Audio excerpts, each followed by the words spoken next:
In the summer of 2015, deep within the pine forest of Lower Silesia in southwestern Poland, two men stood by a forgotten railway line. The air was heavy and still. The only sound was the quiet hum of a portable radar unit. On the monitor before them appeared a faint geometric outline, buried beneath several meters of earth, a shape too precise to be natural. The reading suggested something long, metallic, and perfectly rectangular, stretching nearly 100 meters under the ground. One of the men leaned closer, whispering words that would soon ripple across the world. This must be it. For decades, stories had circulated about a lost Nazi train, an armored convoy that had vanished somewhere between the German city of Breslau, now Wrocław, and the mountain town of Wałbrzych as the Third Reich collapsed in 1945. The train, according to legend, carried gold, jewels, priceless works of art, and secret documents looted from across occupied Europe. Some said it was guarded by SS troops who sealed themselves inside as the Soviet army advanced. Others insisted that it had been buried in a tunnel and rigged with explosives, its entrance destroyed forever. Whatever the truth, one thing was certain. The myth of Hitler's gold train had resurfaced, and with it, the old dream that somewhere beneath the Polish soil lay the last great treasure of the Nazi Empire. By the spring of 1945, the war in Europe was already lost for Germany. The Red Army was pouring into the heart of Silesia, pushing westward in a relentless tide. Breslau, one of the last fortress cities of the Reich, was surrounded. Bombs fell day and night, and the sky over the city burned red with fire and ash.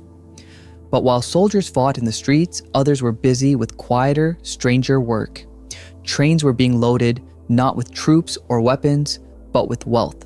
Gold from the Reichsbank, foreign currency from occupied nations, museum collections, private art, and religious artifacts seized under the banner of the swastika. The war had devoured Europe, and now, in its final moments, the victors of that destruction sought to hide what they had stolen. The Nazi leadership knew the end was near. Hitler was already isolated in his bunker in Berlin, his generals either dead or defecting. Yet the bureaucratic machinery of the Reich continued to move with grim precision. Orders were issued to evacuate valuables from Breslau to safer territory in the west, to the mountains of Lower Silesia, where the regime had spent years constructing a vast underground fortress. It was called Project Riese, Project Giant. Hidden beneath the Owl Mountains, miles of tunnels and chambers had been carved into the rock by slave laborers. Some believed the complex was meant to house secret weapons programs. Others thought it was to be a final command center for the Nazi leadership, a subterranean Alpine Reich. And it was there, according to the most persistent stories, that the gold train disappeared. The last witnesses of Breslau. In those chaotic final weeks, the railway stations of Breslau were scenes of madness. Refugees crowded the platforms. Wounded soldiers were carried through the snow. Every hour, trains left for the west, their destinations uncertain. Among them, several witnesses later claimed, was a special train, an armored convoy guarded by SS men. It consisted of several sealed wagons, painted dark green or gray with no markings. Civilians were cleared from the tracks before it passed. No one knew what it carried, but the rumors spread quickly. Some said the train was full of gold from the Reichsbank. Others spoke of the Silesian Museum collection, or archives of the SS. One woman, interviewed decades later, swore she had seen crates loaded under cover of night, each stamped with the imperial eagle. They said it was just documents, she recalled, but everyone knew that was a lie. After that night, the train was never seen again. The birth of a legend. When the war ended, Breslau became Wrocław, and Silesia, once German, was now Polish. Soviet troops occupied the region, sealing off much of the mountains under military control. In the years that followed, local villagers began to tell stories. They spoke of a train that had entered a tunnel somewhere near Wałbrzych and never emerged. They described explosions in the forest and the echo of gunfire in the night. Some claim to have seen German soldiers laying mines around the site before vanishing. At first, these tales were little more than whispers, but by the late 1940s, Polish authorities had heard enough to take them seriously. Search teams were dispatched to investigate, led by engineers and miners familiar with the area's labyrinth of tunnels and shafts. The results were inconclusive. Reports mentioned collapsed galleries, sealed entrances, and strange readings from metal detectors, but no train. The official verdict was cautious. No evidence found of armored transport in the described location. Unofficially, though, the mystery deepened. In 1956, Soviet engineers working in the same area reported unusual underground structures while conducting geological surveys. They requested permission to excavate further, but the operation was abruptly halted by Moscow. The record stopped there. The legend, however, had only just begun. The geography of secrets. To understand why so many people believe the train could still exist, one must understand the land itself. Lower Silesia is a region built for secrets. Beneath its green hills lies a vast network of natural caves, abandoned mines, and wartime tunnels, some dating back to medieval times, others dug by the Nazis themselves. During the war, the SS turned the Owl Mountains into a fortress of stone and shadow. Under the cover of Project Riese, they forced tens of thousands of prisoners to carve tunnels that could shelter factories, laboratories, and weapons depots. Many of those prisoners never returned. To this day, locals still find fragments of equipment and rusted rails buried in the soil. After the war, parts of the complex were explored by Soviet and Polish forces, but much of it remains off limits. Even now, entire sections of the underground network are uncharted. In such a place, the idea of a hidden train does not feel absurd, it feels inevitable. The treasure itself. Historians who study the gold train legend often point out that the Nazis did transport vast quantities of treasure during the war's final months. From Vienna to Budapest, from Prague to Berlin, trains and trucks carried the loot of a continent, gold teeth and wedding rings melted into bars, currencies stripped from the central banks of occupied countries, crates of paintings, sculptures, and manuscripts stolen from private collections. The scale was staggering. When Allied forces captured the salt mine at Merkers in Germany in April 1945, they discovered over 100 tons of gold, foreign currency, and priceless art, a treasure hoard hidden underground by the Reichsbank. If that was what the Allies found, it was easy to imagine what they didn't. Could there have been another convoy, one that slipped through the chaos, loaded in Breslau and bound for the mountains? Documents from the Reichsbank mention at least 2 shipments of gold evacuated to the southwest in late April 1945, each requiring armored transport. The final record ends with a simple note: conveyance completed. Awaiting instructions, the next page is missing. The war's end. When Soviet troops reached Wałbrzych, they found the rail lines destroyed and many tunnels collapsed. The mountains were littered with debris, abandoned vehicles, broken rails, and bombed-out bridges.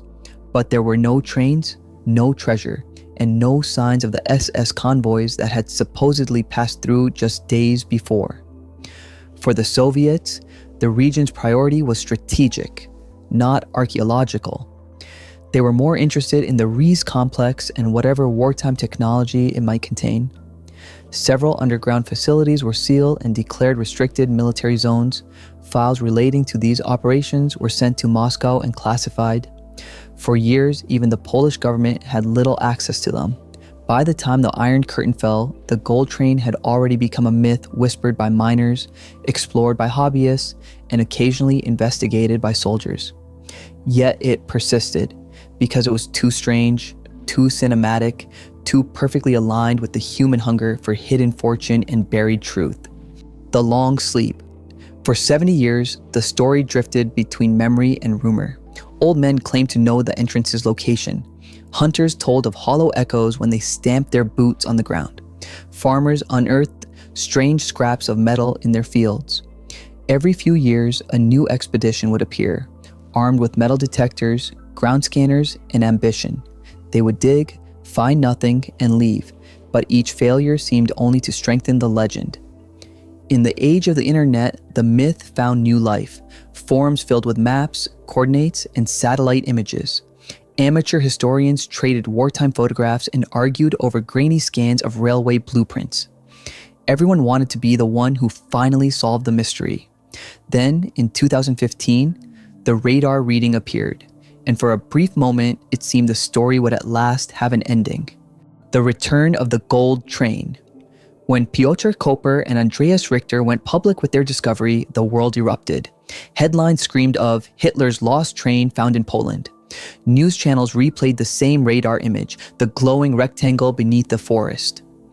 Government officials made cautious statements while the Polish army secured the area. For the first time in decades, the legend of the gold train was not just a story, it was a news event.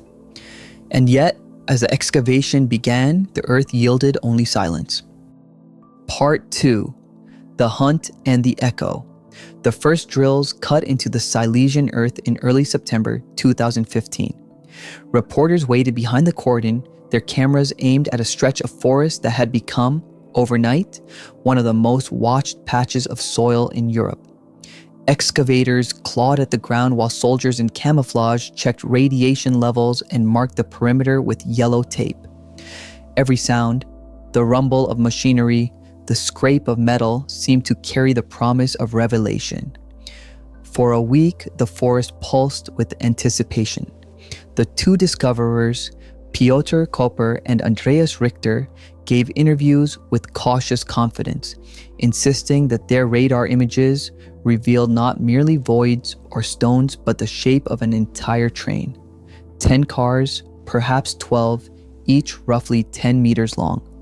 Polish officials authorized limited digging, eager to verify the claim yet wary of setting off old explosives that might still sleep beneath the surface. And then, as the trench deepened, the noise of excitement began to fade.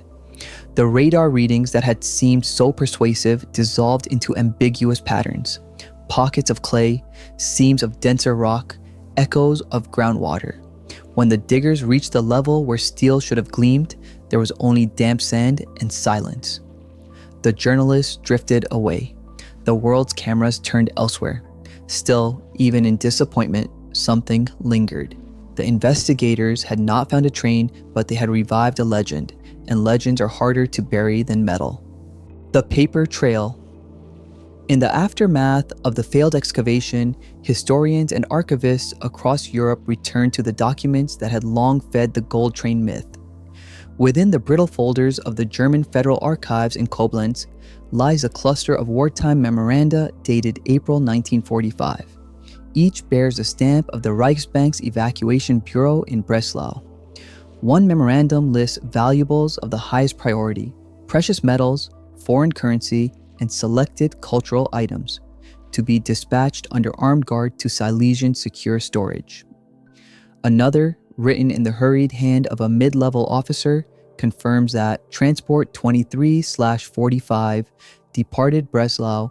Researchers have also found Soviet intelligence summaries from 1946 that mention persistent rumors among local populations of armored transport sealed in tunnel near Fürstenstein, Castle Fürstenstein. Today's Kisionge stands less than 10 kilometers from the supposed site of the 2015 discovery. None of this proves the train's existence, but together the fragments form a shadow outline, a kind of historical negative. The missing details are themselves suggestive: erased destinations, incomplete ledgers, pages torn from registries. The Last Descent. In 2019, a small documentary crew filmed the lower tunnels of Project Riese. Their lights carved brief corridors of clarity through centuries of darkness. Water pooled at their feet. The air smelled of iron and stone. At the deepest accessible chamber, the cameraman paused and switched off his lamp. For a moment, there was absolute blackness. Total silence except for the slow drip of unseen water. When he spoke later, he said the darkness felt alive, like an organism breathing around them. Maybe that's the treasure, he joked, the feeling that something is still here. Perhaps that is the truest ending the story can have. Not discovery, but presence. The train, whether real or imagined, continues to move within that darkness, its wheels turning in the collective mind, carrying the cargo of everything the war refused to relinquish.